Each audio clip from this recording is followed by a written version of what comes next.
Everyone, so in this video we are going to know about the Scottish chaucerian theory. We will get to know everything about the Scottish chaucerian theory, that how it got started, who all were the major writers included in this theory, and what were they trying to do.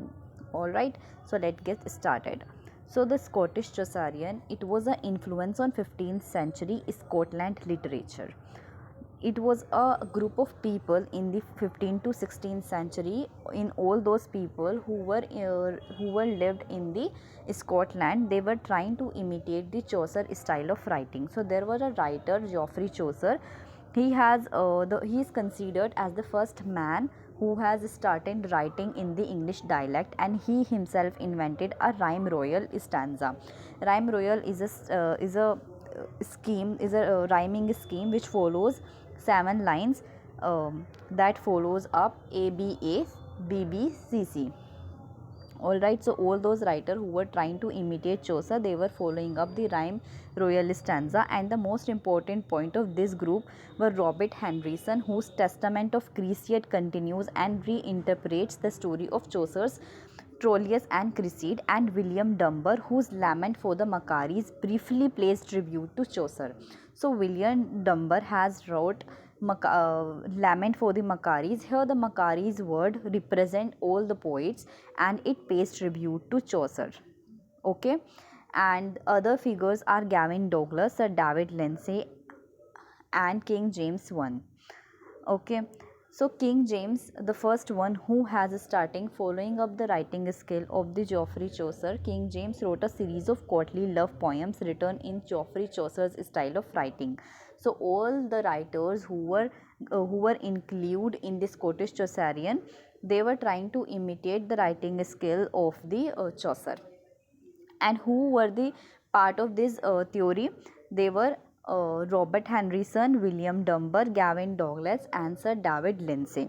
So we will first come up with the writing of Robert Henryson, that what all the Robert Henryson wrote and how he contributed in this theory.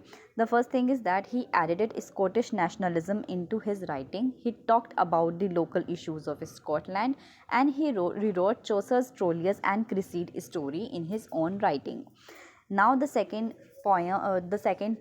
poet in our list is William Dunbar. The range and the musical quality of his work were inspired by the Chaucer, that he was trying to copying the Chaucer with the music quality that the Chaucer used to write in his own works.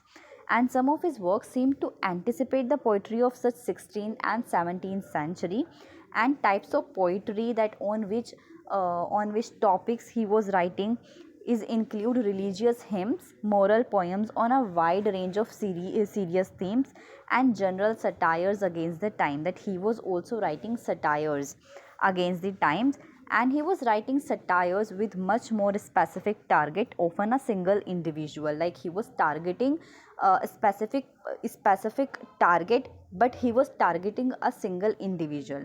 And the Golden Taj, most courtly and formal poem of 9-line stanza, and he complimented Annelida and Airsight. It includes with a tribute to Chaucer as Rose of Rhetorize all.